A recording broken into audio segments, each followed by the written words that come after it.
오늘 출애굽기 6번째 강의 시간입니다.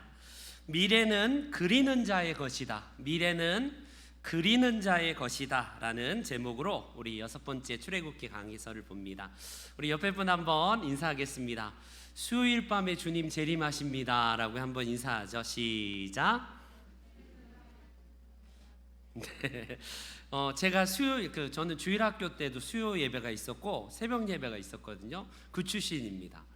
주일학교도 어른 예배 드릴 때에 한편에서 제 기억으로는 이제 수요 예배 드렸고요. 새벽 예배도 그때는 있었습니다. 뭐 굉장했던 시대죠. 그때 비 오는 날만 되면 아이들이 많이 빠지니까 그때 기억으로 전도사님이 수요일 날 비 오는 날 수요일 밤에 예수님 재림하시니까 꼭 수요일 빠지지 마라 라고 했던 그 기억이 있습니다. 오늘 우리 함께 6번째 시간으로 우리 말씀을 함께 사모하면서 함께 보도록 할게요. 한국 영화 최초로 그 1000만 관객을 동원한 우리나라 첫 번째 영화가 실미도라고 하더라고요. 실미도를 보신 분들은 우리 역사를 이제 바탕으로 해서 이제 영화가 만들어진 건데 그 마지막 장면이 인상이 깊어요.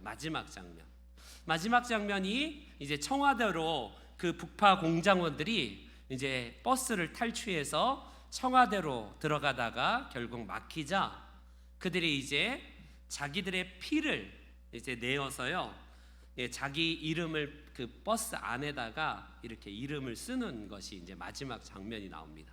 죽기 전에 그들은 잊혀진 존재가 아니라 우리는 이렇게 살아있다라는 것을 남기기 위해서 그 피로써, 예를 들어서 홍길동이면 홍길동 이렇게 해갖고 자기 이름을 남기면서 이제 최후로 죽는 그런 모습을 그 영화에서 볼 수 있어요.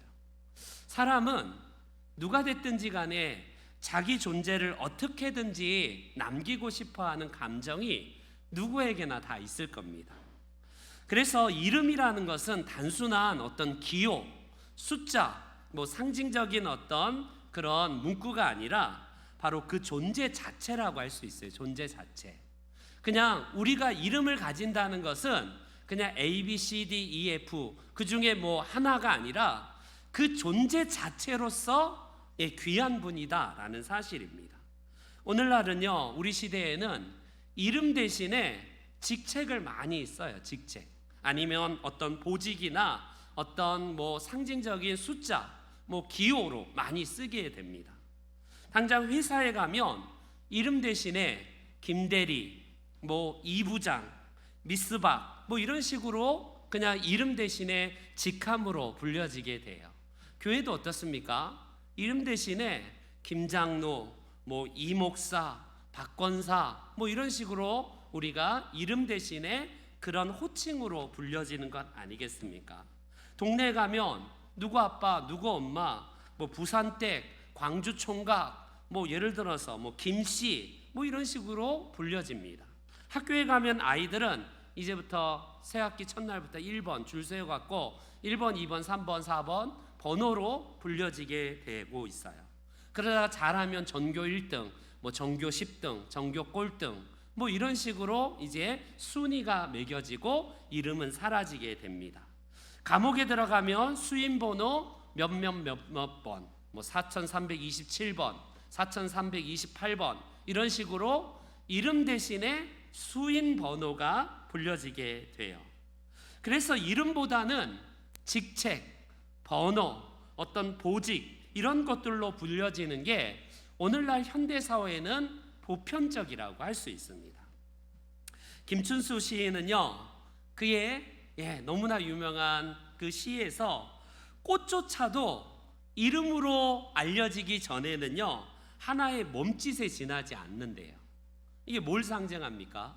김춘수 시인이 꽃이라는 그 시에서 이 꽃조차도, 미물이라는 이 꽃조차도요, 자기의 이름이 불려지기 전에는 그냥 이름 모를 꽃이 아니에요. 하나의 불려질 그 꽃의 이름이 있다라는 것으로 그는 노래하고 있습니다. 성경에서 보면 우리 하나님께서 누구누구야 라고 우리의 이름을 부르는 걸 굉장히 많이 봅니다. 예를 들어서 아담아 계속해서 첫사람 아담을 향해서 하나님이 부르세요. 가인아, 비록 그가 동생을 때려서 죽인 그런 정말 패역한 사람이지만 은혜를 베풀어 주셔서 가인을 부르시고 계시는 하나님을 봐요. 계속된 성경에서 보면 우리 하나님처럼 이름을 자꾸 부르시는 분이 없습니다. 지렁이 같은 너 야곱아, 사울아 사울아. 하나님께서는요 신구약 총털어서 계속해서 이름을 부르고 계시다라는 것입니다. 여러분, 이스라엘 사회 예수님 당시에 가장 혐오스럽고 가장 사람들에게 비판받았던 그런 인물이 있어요. 누구나 그 사람을 부를 때에 저 매국노놈, 저 파렴치한 못된 새끼, 동족의 피를 빨아먹고 사는 놈, 짐승만도 못한 놈, 뭐 갖은 욕이란 욕, 혐오와 모든 비난을 다 온팍 뒤집어 쓴 한 인물이 있습니다. 그의 이름은 더 이상 이 세상에 존재하지 않고 손가락질 받는 그 이름으로 평생을 불려와요. 그가 아마 이름을 불렸다는 것은 어렸을 때에 부모님에 의해서, 친구들에 의해서 너무 오랜 세월에 불려졌던 그 친근한 이름, 자기 삭개오라는 이름은 온데간데 없고 온통 그는요 사람들로부터 이렇게 칭함을 받아요. 근데 예수님께서 그렇게 불려졌던 삭개오를 향해서 이름을 어디서 예수님이 처음 보았던 삭개오를 향해 삭개오야 삭개오야 내려오라 라고 친근하게 이름을 부르세요. 이 나쁜 놈아, 너 내려와봐. 너 그래갖고 되겠어? 우리 주님은 그 당시에 평판으로 그를 부르지 아니하고 이름으로 그를 불러요. 여러분, 이름 한번 불러줬는데 삭개오가 어떻습니까? 내려와서 주님을 영접하고 그가 변화받아요. 지탄과 온갖 혐오와 모든 비난을 받았던 몸짓에 불과하던 이 삭개오가요, 이 몸짓에 지나지 않았던 삭개오는요 결국 선을 행하는 존재 자체가 됩니다. 존재 자체. 여러분, 이름을 불러준다는 것은 그의 공리성을 떠나서 그의 바로 존재성을 불러주는 거예요. 존재성. 그가 어떤 자격이나 조건을 떠나서 그 이름 존재 자체로서 귀하다는 거죠. 결과적으로 우리에게 있어서 이름을 불러주는 것은 만남의 시작이고 변화의 시작이고 우리의 진정한 우리의 참된 자아를 만나는 그 길이 바로 이름을 불러준 겁니다. 그냥 노란 꽃, 빨간 꽃 이런 꽃이 아니라 그 이름을 불러줄 때에 결국 하나의 몸짓에서 진정한 존재와 자아로 바뀌게 되는 게 바로 우리들의 이름의 뜻이라고 할 수 있습니다. 여러분, 우리도 주님이 우리를 불러주셨기 때문에 몸짓에 지나지 않았던, 그냥 욕망으로 살아갔던 우리, 그냥 세상에 수없이 많은 몸짓에 지나지 않았던 우리를 주님이 불러주셔서 하나님 나라의 그 존재 자체로 우리를 바꿔주신 거 아니겠습니까? 그래서 우리가 하나님 나라의 꽃이 된 거예요. 하나님 나라의 존재 자체가 되어서 주님은 오늘도 우리에게 사랑한다. 누구야? 내가 너를 사랑한다. 너만큼은 절대로 내가 변하지 않고 너를 사랑해. 주님은요, 우리의 이름을 불러줄 때에 우리가 네, 여기 있습니다. 제가 여기 있어요. 하나님, 저 여기 있습니다. 라고 응답만 하면요, 하나의 몸짓에 불과했던 나는요, 하나님 나라의 진정한 꽃으로 지금 피어나고 있다라고 할 수 있습니다. 우리는 이름으로 불려질 때에 비로소 이 땅에 상품화되고 등급화되고 숫자화되고 몇 번으로 이렇게 불려졌던 우리가 아니라 진짜로 하나님이 나를 향한 기대, 진짜 회복해야 될 나로 불려진다라는 사실입니다.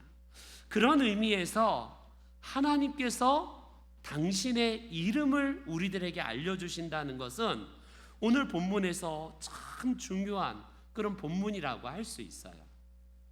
여러분, 보통 신의 이름을 안다는 것은요, 그 신의 그냥 존재 자체를 그냥 안다, 그 정도가 아닙니다. 그 존재 자체에서 오는 관계에서 이제 우리가 누리는 복을 우리에게 주신다라는 의미예요. 그래서 내가 주님을 예배하겠다, 그 이름을 통해서 하나님과의 관계가 이제 맺어진 우리는요, 이제부터 하나님만 온전히 예배하고 나는 주님의 백성이 된다는 관계와 언약 안에 들어가는 이 모습이라고 할 수 있습니다. 그래서 오늘 말씀이 참 흥미로운 것은요, 이미 창세기에서 여호와 하나님이 뭐 이런 하나님에 대한 표현이 나오는데, 놀랍게도 창세기에 나오는 그 창세기의 여호와 하나님은요, 어디서부터 소급해서 올라가야 되냐면 바로 오늘 이 출애굽기에서 처음으로 모세에게 알려주신 이름이라는 겁니다. 아시다시피 모세가요, 처음으로 하나님의 이름을 물어봤고, 그 이름을 아브라함보다 먼저 시대에 살았던 아브라함에게도 이런 이름으로 알려주시지 않았어요. 이삭에게도 하나님은 모세보다 먼저 시대의 사람이지만 여호와로 알려주지 않으셨다고 말씀하고 계십니다. 그렇기 때문에 창세기가 이전의 시대이긴 하지만 그때 창세기에 여호와 하나님이라는 여호와 하나님이 나오고 있지만, 사람에게 처음으로 하나님의 이름을 알려준 때는 바로 모세 시대, 이 율법 시대부터 하나님께서 여호와로 말씀하신다라고 할 수 있습니다. 앞으로 이제 출애굽기 계속 보겠지만 출애굽기 6장 3절에 이런 말씀이 있어요. 내가 아브라함과 이삭과 야곱에게 전능의 하나님으로 나타났으나 나의 이름을 여호와로는 그들에게 알리지 아니하였다라고, 우리 하나님께서 내가 그들에게 나타났을 때는 그냥 이름이 아니라 어떤 전능한 하나님, 그분의 어떤 인격과 존재에 대한 부분이었지 우리 주님의 이름으로 알려주시지 않았다고 합니다. 근데 모세를 만남으로 하나님께서는 처음으로 이름을 알려주신 거예요. 이름을, 하나님의 이름. 여러분, 모세가 오늘 본문에 보니까 13절에 이런 말씀으로 하나님의 앞에 이런 물음을 물어봐요. 그들이 내게 묻기를 당신의 이름이 무엇이냐 하리니 내가 무엇이라고 저들에게 말하겠습니까? 라고 나를 보내실 때에 그들이 분명히 물어볼 겁니다. 도대체 네가 어느 신에게 도대체 지금 그 사명을 받아서 온 거냐? 라고 묻는다면 제가 이름을 알려드려야 될 텐데, 그냥 광야에서 호렙산에서 불꽃더미에서 나타난 신이 나를 보냈다, 이렇게 해야 됩니까? 그러니 당신의 이름을 저에게 알려주세요라고 모세가 이름을 물어봐요. 이름. 여러분, 그때에 하나님께서 14절과 15절에 보니까 여러 가지 호칭으로 오늘 본문에 나오고 있는데 어떤 이름들이 있어요? 한번 14절과 15절 한번 보세요. 하나님께서 뭐라고 하시죠? 스스로 있는 자도 있고요. 또 14절 15절 너희 조상의 하나님 여호와, 아브라함의 하나님, 이삭의 하나님, 야곱의 하나님. 하나님께서는요, 내가 이런 호칭으로 불려진다라고 하는데, 여기서 모세에게 가르쳐준 유일한 하나님의 이름이 딱 한 개예요. 딱 하나. 뭘까요? 여호와입니다. 여호와. 스스로 있는 자, 뭐 아브라함의 하나님, 너희 조상의 하나님, 이 모든 것들은요 다 여호와를 설명하는 부연 설명들이지 이름은 딱 하나예요. 우리 하나님의 이름을. 그래서 다른 것들은 그냥 하나님의 어떤 존재의 어떤 그 성품, 그리고 하나님께서 행하시는 어떤 그런 권능들, 이런 것들을 나타내 보여주는 것이지 이름은 아니에요. 여호와만이 유일하게 하나님이심을 보여주는 이름이다라고 할 수 있습니다. 이게 너희를 향한 영원한 이름이고 대대에 기억할 나의 이름이다라고 하나님께서 오늘 본문에 당신의 이름을 내 이름은 여호와야 라고 주님께서 친히 모세를 통해서 우리들에게 들려주실 이름이에요. 그런데 생각해 보세요. 여러분, 하나님이 이름이 필요가 있을까요? 하나님은 이름이 필요가 없으신 분입니다. 인간에게 구구절절히 내가 누구다라고 설명하실 필요가 없는 분이 바로 우리 하나님이세요. 왜? 그분은 홀로 유일하신 분이고 우리와는 결이 다른 신이라고 하잖아요. 신이라고 칭해야 될 그분을 우리가 굳이 이름을 알 필요도 없고 하나님도 이름을 알려주실 이유도 없는 분이에요. 그런데 여기서 하나님의 성육신이 시작됩니다. 하나님은 당신 스스로를 가장 낮추셔서 그 이름을 계시해 줌을 통하여서 하나님은요 관계를 맺으시기를 원하시는 분이에요. 여러분 한번 보세요. 세상에 있는 신은요 위험하고 굉장히 격이 다르고 니들이 함부로 해서는 안 되는 존재야라고 이런 게 보통 신 아닙니까? 제우스 한번 해보세요. 인간이 감히 넘보지 못할 넘사벽이에요. 그런 이 세상에 있는 모든 신들은요 그렇습니다. 근데 하나님은요 여기서 이름을 계시함을 통하여서 결국 하나님의 이름이 우리에게 전해짐으로 말미암아 내가 너와 관계를 맺겠다라고 하시는 분이 우리 하나님의 낮아지심이고요 하나님의 성품이라는 사실입니다. 오늘 우리는요 하나님의 유일하신 이름 바로 여호와, 이거는 대대로 너희 후손들에게 계속 호칭으로 불려질 내 이름이 바로 여호와다라고 하나님께서 당신의 이름을 여호와로 설명하고 계십니다. 그러므로 우리가 이름을 불렀다는 것은요 하나님께서 하나의 그냥 우리와는 상관없는 존재가 아니라 하나의 몸짓이 아니라 그분 자체가 존재가 되어서 우리와 함께 관계를 맺으시는 거예요. 하나님의 이름보다 더 크신 분입니다. 하나님은 이름보다. 우리가 이것을 놓치면요 하나님을 자꾸 이름에다가 가둬두려고 할 수 있는 가능성이 있습니다. 어때요? 우리는요 물론 하나님께서 당신을 설명하실 때에 여호와 하나님이라고 말씀하시지만 그 이름 자체에 하나님을 가둬둘 수는 없어요. 왜? 하나님은 인간이 이해할 만한 그 수준에서 여호와라고 설명해 주실 뿐이지 그것을 넘어선 인간의 이해를 넘어선 여호와 외에 우리가 이해할 수 없는 도무지 우리 머리로 다 받아들일 수 없는 하나님의 그 권능이 존재가 그 이름 외에 얼마나 많이 있겠습니까? 그래서 우리는요 꼭 필요한 하나님의 이름을 모세를 통해서 우리에게 들려주신 하나님의 이름이 바로 이게 바로 우리 하나님의 여호와라는 이름입니다. 그런데 십계명에 보면 제3계명에 이런 말씀이 있지 않습니까? 너는 내 이름을 망령되이 부르지 마라. 내 이름을 망령되이 부르지 말라. 아시다시피 이 계명에 따라서 이스라엘 유대인들은 하나님의 이름이 만약에 나온다면요 이거 손을 씻고 번역을 필사를 하고 그 이름 자체를 직접 안 부릅니다. 안 불러요. 이 구약에서만 약 7,000회 정도가 여호와라는 이 단어가 등장하는데 사실 이 여호와가 진짜 이 하나님의 발음인가는 정확하지 않습니다. 정확하지 않아요. 그래서 현대의 몇몇 교단은 여호와 이름이 잘못됐기 때문에 야훼 내지는 야외로 바꿔서 성경을 막 번역하고 그런 교단들이 있어요. 그래서 여호와 하나님 대신에 야훼 하나님 아마 들어보셨을 겁니다.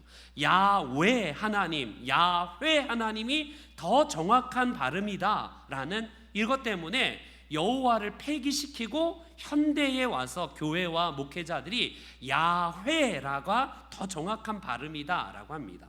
왜냐하면 아시다시피 유대인들은요 하나님 이름을 함부로 부르지 않기 때문에 자음만 있어요. 히브리어가 원래. 예를 들어서 치읓, 기역, 미음 하면요 천간민이 우리나라에는 모음이 있잖아요. 모음이. 근데 히브리어는 자음만 있습니다. 치읓, 기역, 미음. 처음에 제 이름이 만약에 천간민에서 치읓, 기역, 미음인데 이게 몇천 년이 지나가면서 천간민이라는 이름이 아니라 츠그무, 춘붐 이게 발음이 정확하게 알려지지 않습니다. 그래서 그들은요 아도나이라고 해서요 여호와 대신에 아도나이라는 이름을 부릅니다. 아도나이는 나의 하나님, 나의 주님 이런 뜻이에요. 나의 주님.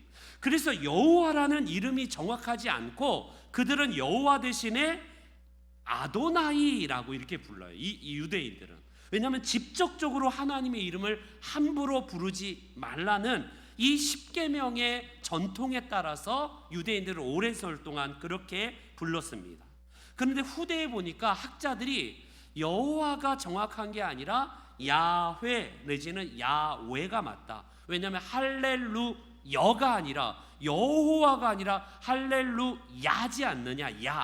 야가 여호와. 그렇기 때문에 야가 하나님의 호칭이기 때문에 최소한 여는 아니다. 그래서 야가 맞다면 야외 하나님, 야훼가 맞다 이렇게 주장합니다. 근데 여러분 꼭 이름이 물론 정확한 이름으로 그게 더 여호와보다는 더 본질적으로 가까운 이름인 건 사실이긴 하지만 여러분 여호와 이름을 우리가 수천 년 동안 계속해서 교회사 가운데 써왔기 때문에 그렇게 크게 무난하게 이거를 한 번에 관습적으로 불러진 이 이름을요 폐기 처분하고 무조건 야훼로 불러야 된다, 무조건 야외가 맞다 이렇게 주장하는 것도 꼭 맞지만은 않는 것 같아요.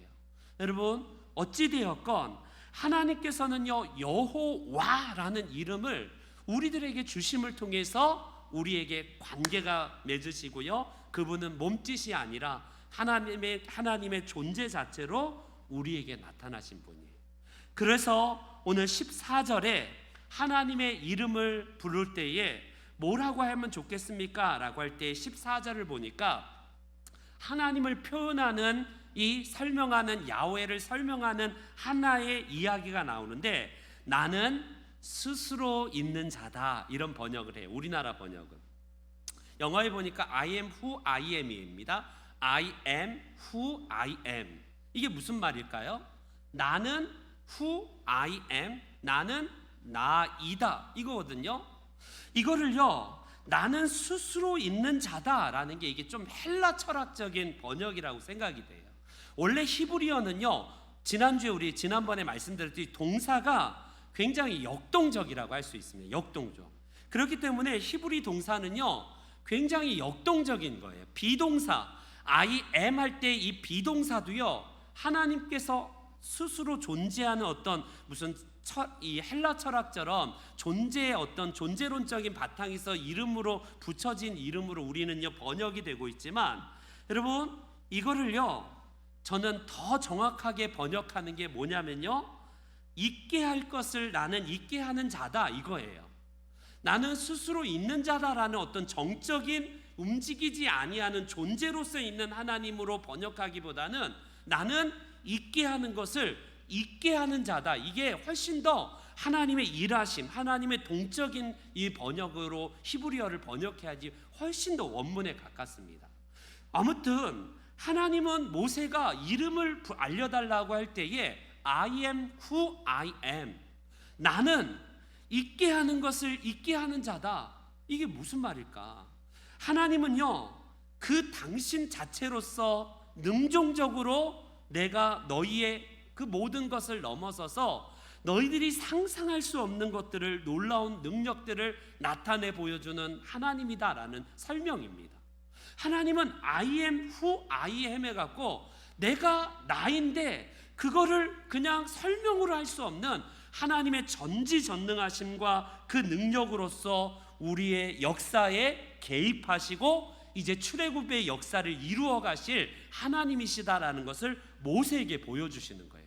그렇기 때문에 우리나라 번역인 나는 스스로 있는 자다라는 것은요 이건 헬라 철학의 바탕을 둔 조금은 존재론적인 바탕의 번역이라서 좀 약해요. 이 번역은 굉장히 능동적인 번역입니다. 내가 이제는 노예 민족으로 너희들이 수탈당하고 눌려있지만 이제 역사에 개입하고 역사를 주관하시는 하나님이시다라는 사실로 우리에게 보여주신 분이 우리 하나님이세요.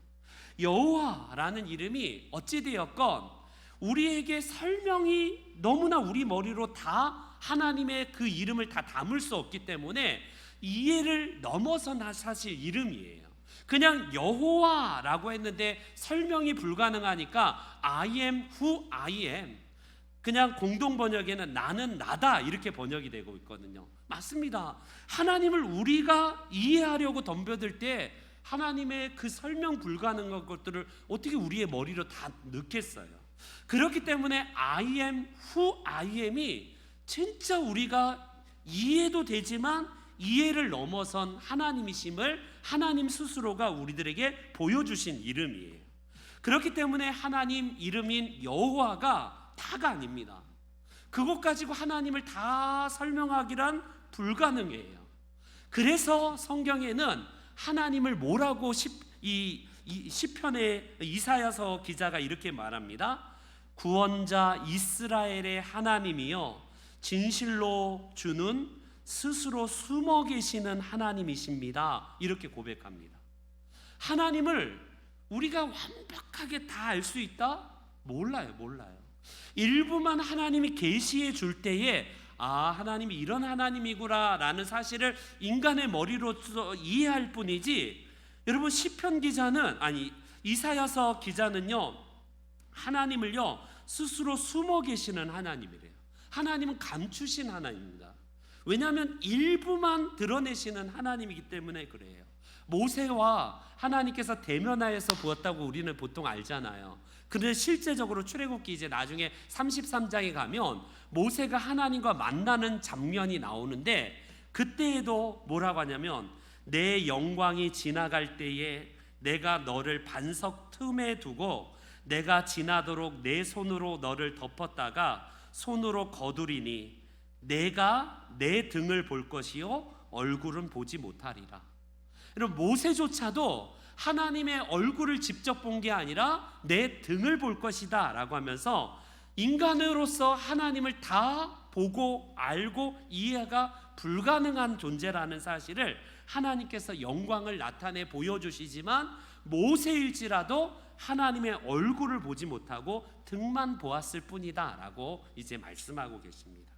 여러분 그 신비한 하나님, 그 감추어진 하나님이 드디어 때가 되매 우리 가운데 오신 분으로 바로 그가 예수님이세요. 예수님. 그분의 이름이 하나님의 비밀로서 우리 가운데 그리스도로 오셨는데, 그분이야말로 보이는 하나님으로 우리 가운데 이제 오늘 계십니다. 여러분 우리 주님을 우리가 알 수 있는 비결은 하나님이 계시로 보여주시고 조명해 주셔야지 보여요. 여러분 여기 조명이 있잖아요. 여기 빛이 있지 않습니까? 캄캄한데 아무리 해박한 지식으로 나는 뭘 보겠다 불가능해요. 조명이 비춰지면 우리가 이제 여기가 길이고 저쪽으로는 길이구나, 이쪽은 길이 아니구나. 조명이 비춰질 때 밝히 아는 것처럼 성령이 우리에게 하나님의 계시를 비춰주시고 알려주셔야지만이 하나님의 그 성품과 하나님의 일하심들을 알 수 있는 겁니다. 그렇기 때문에 우리가 겸손한 것은요, 바리새인들과 교리주의자들은 다 아는 것처럼 착각을 해요. 내가 뭔가 대단한 것처럼 착각을 해요. 심지어 신학자들 보세요. 신학자들, 특별히 저는 장로교 어렸을 때부터 합동측에서 자라고 합동측 목사가 되었고 합동측의 신학을 한 목사이지만, 합동측의 신학을 너무너무 사랑하고 신학 자체가 너무너무 귀한 개혁주의 신학이지만, 저는 그렇다 손치더라도 합동측의 신학이 다 하나님을 담을 수 있다? 불가능한 거예요. 이건 교만한 겁니다. 우리 신학이 완벽하고 하나님을 완전하게 우리가 설명할 수 있는 신학이다 라고 말하는 순간 그거는 바리새이주의가 되고요, 착각에 빠지는 거예요. 그렇기 때문에 항상 우리가 하나님 앞에서 겸손한 자세로 주님이 보여주시는 것만 우리가 밝히 볼 수 있을 뿐이지, 감추신 하나님을요 다 이해하고 덤벼들고 다 알겠다? 이건 불가능해요.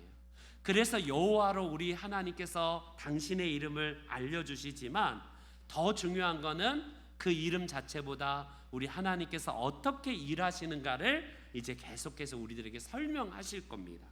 여러분 아브라함의 하나님이래요. 이삭의 하나님, 야곱의 하나님입니다. 하나님께서 어떻게 일하시냐면 한 사람 한 사람을 선택하셔서 그 사람에게 이제 선택을 통해 각자의 몫으로 일하게 하시고 이제 언약을 성취하시는 분이 우리 하나님이심을 말씀하고 계십니다. 성경은 그렇기 때문에 이제 출애굽기를 통해서 우리에게 나타나신 하나님은 언약의 하나님이세요. 언약의 하나님. 그래서 하나님은요, 우리들에게 오늘 이제 중요한 이름으로 말려주시는데, 우리 16절 말씀 한번 보겠습니다. 16절 중간에 이제 끝에 부분부터 제가 읽어드릴게요. 16절부터 내가 너희를, 거기서부터 내가 너희를 같이 한번 읽어보겠습니다. 시작. 내가 너희를 돌보아 너희가 애굽에서 당한 일을 확실히 보았노라. 17절 내가 말하였거니와 내가 너희를 애굽의 고난 중에서 인도하여 내어 적과 꿀이 흐르는 땅, 뭐 이런 족속의 땅으로 그들을 가운데서 올라가게 하리라. 이렇게 하나님께서 말씀하십니다. 하나님은요, 이름으로 그냥 끝나는 게 아니라 계속 지난번에도 보았잖아요. 우리의 고통과 신음을 보시고 알고 이해하고 긍휼을 베푸시는 하나님이라고 말합니다. 고난 중에 있는 백성의 부르짖음의 소리를 들으시는 분이에요. 그리고 그들을 해방시켜 주셔서 이제 적과 꿀이 흐르는 땅으로 내가 너희를 인도해 가시는 인도자 하나님이시라고 말씀합니다.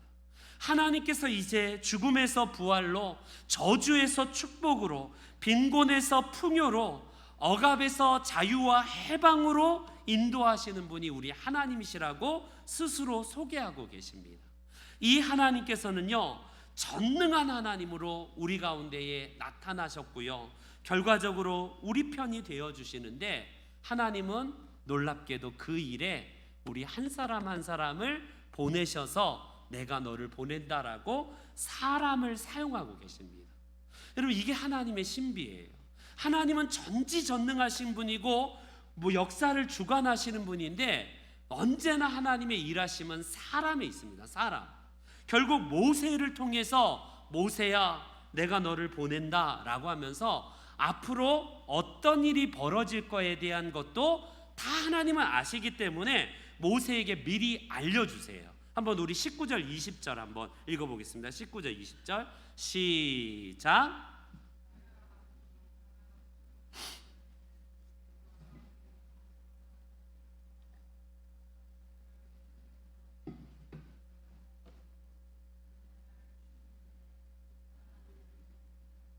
하나님은 미래를 다 주관하신 분이기 때문에 애굽 왕 바로가 너희를 쉽게 보내지 않을 것이다, 완강한 저항이 있을 것이다 라는 그 말씀을 주십니다. 그러나 모세야, 그래도 걱정하지 마. 내가 너와 함께 있어서 그들이 결과적으로 내 백성을 보낼 수밖에 없게 내가 강한 손으로 편팔로 이 백성을 인도해 갈 거야 라고 모세를 부르시지만 하나님께서 친히 역사하셔서 이 일로 일하신다라고 말씀합니다. 하나님은 모세에게 그래서 결과적으로 어떤 승리를 하게 될 것인가 확실한 그림으로 보여주시는데, 21절 22절 다시 한번 볼게요. 21절 22절 시작.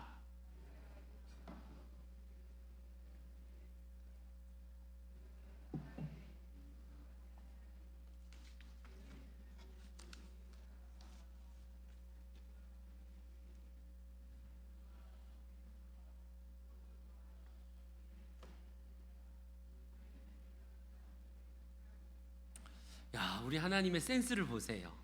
여성들이 금품패, 액세서리를 좋아한다는 거 우리 하나님이 아시는, 너무 위트에 있으신 하나님 아니십니까?